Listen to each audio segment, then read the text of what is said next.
Bersama saya Wisnu Nugroho, inilah Beginu. Bukan begini, bukan begitu. Halo pendengar setia Beginu, selamat datang di episode terbaru persembahan Kompas.com dan Medio Podcast Network. Di episode ini, kita akan mendengarkan kisah Lulut Wahyudi bersama motor custom. Bagi Lulut, motor custom lebih dari sekedar wadah untuk berkreasi dan mengais rezeki. Namun, motor custom telah menjadi saksi dari perjalanan hidup dan simbol dari kepribadian seorang Lulut Wahyudi.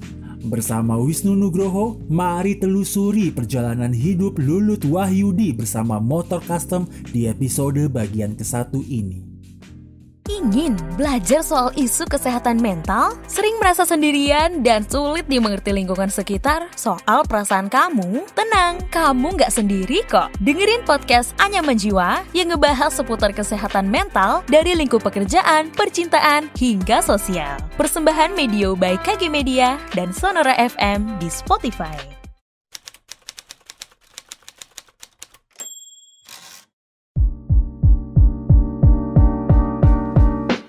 Kalau jalan hidup saya biasalah, nggak ada menonjol.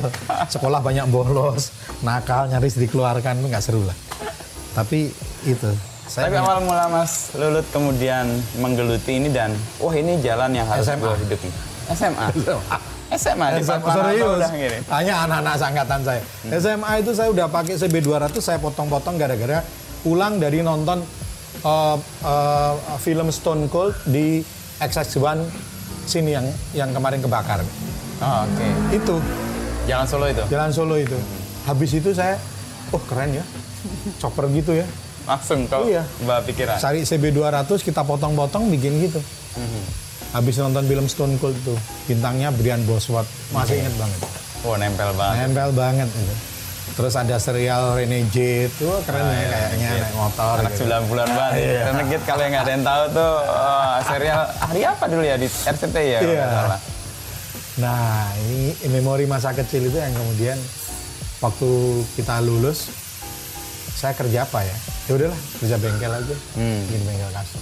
Tapi kan begitu lulus di Padmanabang ngambil saya kuliah sekolah 2, yang satu di GM? Komunikasi, yang satu di teknik mesin.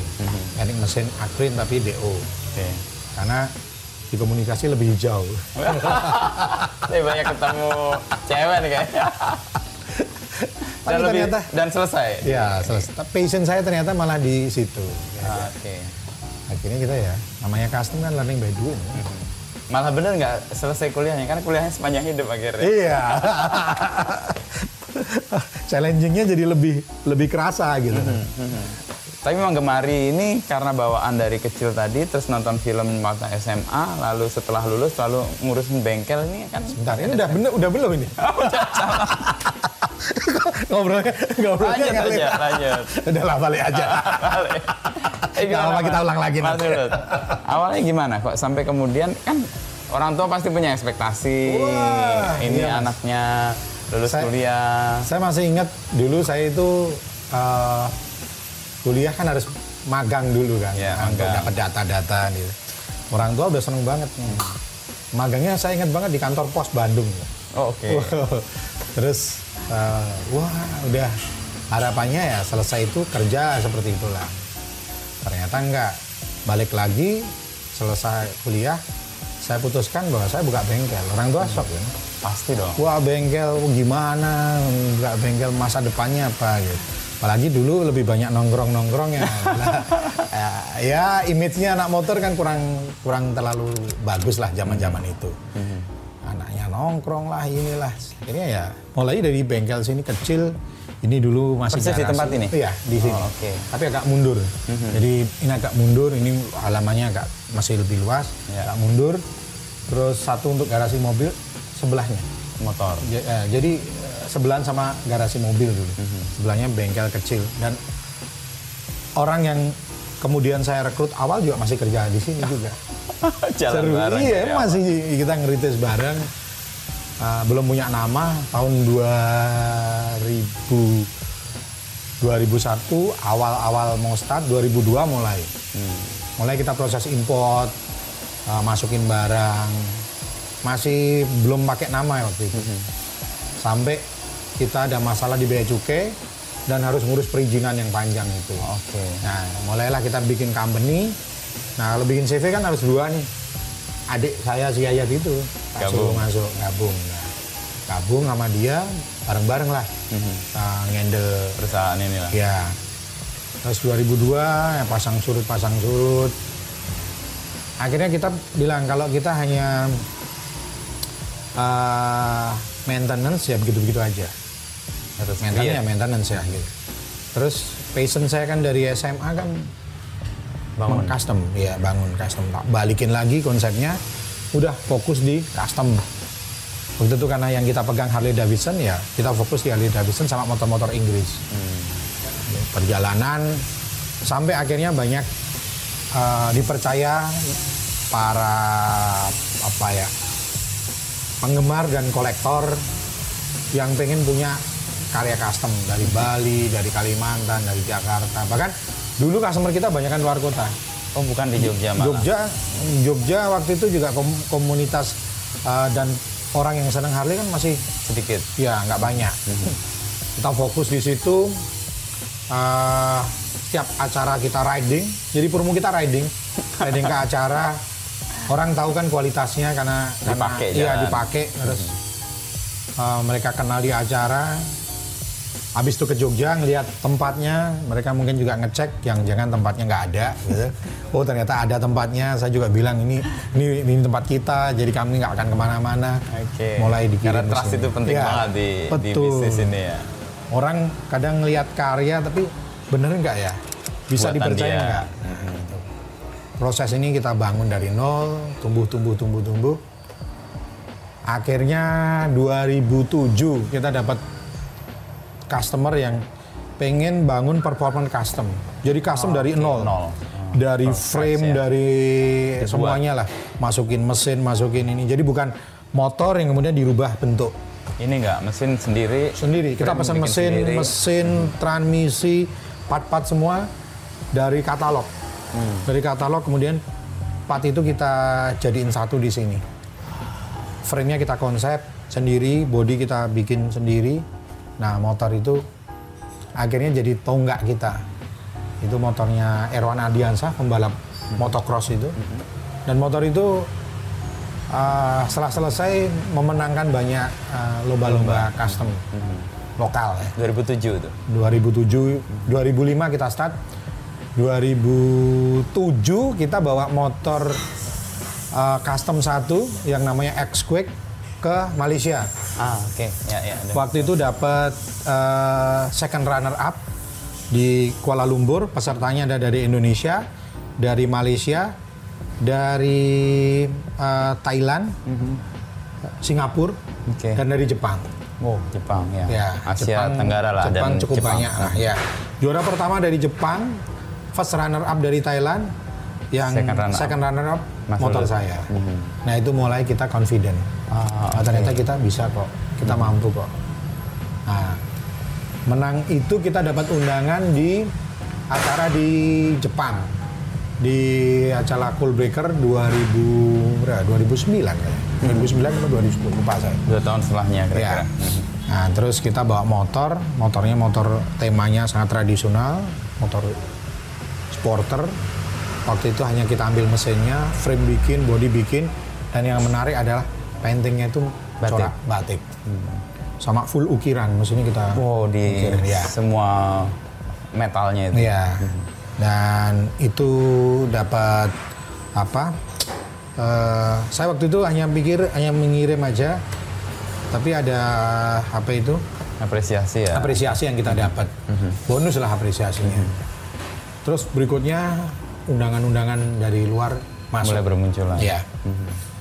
Seiring bengkel juga mulai tumbuh, mulai dikenal bukan hanya komunitas motor, kita nyebut merek ya, motor Harley, tapi mulai dikenal penggemar secara komunitas secara umum gitu. Iya. Nah, perjalanan kita ke Jepang ini juga membawa impact. Karena setiap kali kita acara, mereka tanya, Oke, dulu kemarin aku lihat kamu bawa karya, sekarang kamu bawa lagi. Emang nggak ada builder lain di negara kamu? Oh ada gitu, ada banyak. Terus ada nggak event kayak gini? Ada. Oke, kalau ada, teman-teman wartawan tuh minta diundang. Kan nggak ada kan? Mas Rud bilang iya, adanya ada event, di situ ada kontes. Tapi eventnya ya event bukan khusus kontes. Ya. Nah, akhirnya terchallenge. Saya ngobrol sama Yaya, sama Andi Narita waktu itu ingat banget. Kita udah bohongin beberapa orang ini. Masa kita diundang lagi harus bohong lagi. Udah, itu 2011. Tahun depan kita bikin ya acara. Undang mereka. Iya. Udah. Aan saya minta, An, kamu survei. Kira-kira potensinya gimana? Challenge untuk peserta yang utama. Iya. Gimana? Ya akan display segala macam ya. Sponsor saya nggak terlalu banyak berharap karena event pertama pasti orang belum tahu kan. Oke. Yaya tak bilang, oke, kamu merapat ke builder adik saya ini. Nah, saya coba ngerangkai konsep. Nah, waktu itu Aan survei, Mas, kayaknya berat loh Mas, kalau kita bikin sekarang. Karena peserta nggak banyak, juga media-media pun kita ajak ngobrol, mereka nggak gitu loh. Karena mereka taunya custom itu hanya pemanis acara gitu. Bukan sebagai konten utama. Ya. Nah, disitulah challenge saya sama tim kecil ini, hanya 3 orang ini. Udahlah, no or never lah. Jalan. Iya, kata Elvis Presley kan gitu. No or never gitu. Kita jalan aja. Ya, An bercandain kalau jalan dan siapin kantong Mas. Ini kayaknya nggak ada berdarah-darah ini. Iya. Udah, kita dengan segala ekspektasi kita, JEC 3 hall kita sewa. 2012 kita sewa. Di review nih sama Yayat. Hip, yang ikut pesertanya baru 20 Hip. Boothnya kosong ini nggak ada. Waduh, gimana ini? Akhirnya 2 minggu sebelum hari H itu, saya ingat banget, dari 2 hall kita potong jadi separuh. Jadi 3 hall jadi 2 hall. 1 hall kita lepas. Itu pun untuk penuh-penuh, kita minta semua komunitas aktivitasnya di dalam. Yang rencananya di luar ya, kayak skateboard kita taruh dalam, BMW kita taruh dalam biar kelihatan rame. Tapi nggak rame juga. Saya ingat banget 2012 AC-nya JEC itu terasa dingin di tulang saya. Oh, karena emang kosong. Atau mungkin kosong nggak sih itu? Gemeter juga. Habis itu mikir billing nanti yang akan kita bayar. Tapi udahlah, the show must we go on lah. Acara waktu itu pada bilang sukses. Oke. Meskipun ketir-ketir sama berdarah-darah, orang nggak tahu. Iya, itu beda tipis lah. Ya itu. Respon orang oke. Sukses. Oke. Kita bikin event kedua, kita udah announce bikin event kedua. Aan udah kasih tahu, Mas, kita lihat tahun kedua ya. Kalau dari tahun kedua ini ternyata belum menyentuh hati sponsor, kayaknya kita harus siap-siap untuk tutup. Unjuk diri lah, unjuk diri, habis itu mundur diri gitu. Oh, jadi sebelum mundur unjuk dulu. Unjuk dulu tapi habis itu mundur. Nah, betul, yang kedua itu brand-brand besar, bahkan brand sigaret itu mulai lirik. Tidak. Tapi ya hanya beli space, Mas. Oh. Space-nya tak beli aja. Dia pengen jualan aja, Mas. Iya. Itu yang kemudian kita tapi dari karya luar biasa, tahun kedua itu udah. Karena di tahun pertama terinformasi dengan baik ya. Tahun kedua mereka udah nyiapin karya khusus untuk custom fest. Ini sisi positifnya. Bengkel-bengkel custom semua responnya bagus. Ya, kita mulai berani promo yang lebih masif lagi. Harapannya tahun ini bisa ada coverage lah, baik itu dari penonton maupun dari sponsor. Maupun dari booth yang mereka kalau uang pendaftaran kita bikin semurah mungkin. Kita pengen teman-teman nggak membebani karena udah kalau kita ngomongin Jogja, udah ke Jogja itu udah cost. Effort ya. Iya, udah effort. Nah, oke. Tahun kedua aja ternyata hasilnya kurang lebih mirip walaupun berkurang. Iya. Ya, ini warning dari adik saya, dari Aan, udahlah. Kita udah bikin 2 kali lah, udahlah, biar diterusin yang lain-lain lah. Waktu itu kan banyak brand lah, terutama Jakarta ya, terutama media juga pada bikin acara-acara gitu. Mirip-mirip ya. Walaupun formatnya masih modifikasi, belum custom. Kita coba lagi, saya cari penguat hati gitu. Tahun ketiga, Custom Fest 2015, udahlah gas lagi Mau unjuk serius diri. nih mas, serius nih. Iya, udah dengan apa yang kita punya lah. Alhamdulillah dapat sponsor. Wah, itu saat mau menyerah malah Dapat sponsor. Wah, itu luar biasa lah, kayak kita bilang ini walaupun belum klimak bener, tapi ini klimaknya kita gitu. Ya. 2 tahun berdarah ada sponsor masuk. Udah, kita mulai ngerins sesuatu itu secara proper. Kalau kemarin kan secara budget, Ya. kalau sekarang secara idealnya. Ya, proper. karena udah ada yang sponsor. biayai. Nah itu, mulailah ada tantangan kita kerjasama dengan brand. Otomatis kita dihadapkan pada kontrak, harus bekerja profesional. Bayangin aja bengkel custom, belajar bikin event, sekarang dapat sponsor harus Bikin jadi IO proper gitu.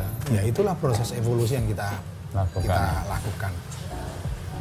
Ya, mulai belajar banyak hal ya. Pelan-pelan kita tata, bisa jalan running sampai sekarang. ya. Mulai ada sponsor, kita undang banyak bintang tamu lagi. Jadi intinya kalau di Custom Fest sih mungkin ini lebih ke charity event kali ya. Charity event tuh kita bekerja tidak untuk diri kita, tapi untuk hidupin event, Community. untuk gedein community. Persis. Ya. Iya, karena kan komunitas sendiri butuh asupan, asupan ide, asupan spirit gitu. Nah, salah satunya untuk asupan itu kan kita harus punya cost, punya capital, karena itu akan pasti akan jadi cost kan untuk memberikan asupan itu. Jadi setiap tahun kita undang bintang-bintang tamu yang selama ini hanya jadi mereka hanya lihat di majalah, mereka hanya lihat di YouTube, mereka hanya lihat di Instagram. Kita bawa ke Jogja, kita bawa ke Custom Fest. Nah, asupan-asupan itu yang bikin mereka itu lebih ter-challenge lagi. Apalagi mereka memberikan spirit ke builder-builder muda. Dulu saya seperti kamu loh. Jadi dia menurunkan ya atau saya dari kota kecil semangat. kayak contohnya Yuichi Sawa dari zone custom box. Dia tinggal di Shiga. Shiga itu kalau Kyoto masih Kecil naik di banget, pegunungan ya, lagi ya. naik. Dan dingin banget di situ. Saya ke sana kaget. Dia dari pegunungan ini karyanya bisa dikenal Jepang bahkan seluruh dunia. Spirit itu yang mau Iya, ditularkan. seperti itu yang kita bawa. Dan ternyata memang Meters ya. itu match banget. Bahwa untuk berkarya itu nggak harus move ke kota besar. Kita bisa tetap di kota masing-masing, tapi setiap tahun harus Ada bawa level. karyanya ke Tempat yang ke tempat yang benar gitu. dominan gitu ya. Iya, makanya Custom Fest kita bikin satu buah bahasa saya sih ini adalah sebuah tempat besar jadi melting potnya. Orang dari mana-mana datang. Ini harusnya ngobrol dari awal tadi, melting pot. Nanti diedit ya.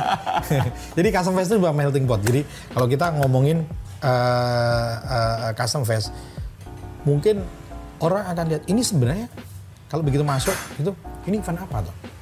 Karena di situ ada motor, ada mobil, ada Skateboard tenan-tenan bahkan. juga, ada tato, BMX, ya ada tato, ada BMX, ada skateboard yang di era awal ya. Nah, yang kesini skate-nya kita take out gitu. Take out. Ya. Terus ada musik di luar, ada stand-stand kuliner, macam-macam. Ini melting pot. Ide awal simple. Pertama kali kita punya tagline tuh This is our garage. Oh, oke. This is our garage. Ini garasi. Karena Apa aja orang di yang situ? seneng beli motor, mobil baru mesti mainnya ke showroom. Tidak ke garage, ke bengkel gitu. Tapi kalau anak-anak yang seneng motor custom itu Pasti mainnya ke ke bengkel, ke garage gitu. Bukan ke showroom. Bukan ke showroom gitu loh. Dan Kalau- ekosistem garage itu sesuatu yang berbeda ya. Iya ya garage ya kayak gini dengan segala kotornya, dengan segala Ya orang bilang makanya ada bilang treasure garret gitu. Kalau masuk ke garret mesti ada sesuatunya, ada treasure-nya gitu loh. Nah, garret-nya besar ini mewadahi semua activity di dalamnya. Nah, waktu pertama banyak orang menanyakan, garret-nya yang mana? Ya garret-nya ini yang kamu masukin ini. Tinggal waktu itu Custom Fest punya satu buah tugas ya, satu buah misi yang harus dilakukan karena anak motor masih jadi anak motor, anak mobil masih jadi anak mobil, anak tato ya anak tato, anak BMX ya anak BMX, anak musik ya anak musik. Tugas kita gimana bikin mereka itu ngeblend. Ngeblend, akhirnya aktivitinya kita tarik sana, kita tarik sini, kita tarik sana, kita tarik sini. Dan muncul banyak potensi baru malah kan? Iya. Akhirnya kalau kita ngomongin perjalanan 10 tahun kemudian, lahirlah builder dari anak BMX.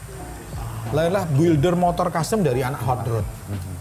Anak musik yang dulu hanya seneng motor, hanya jazz motor, akhirnya jadi kolektor motor.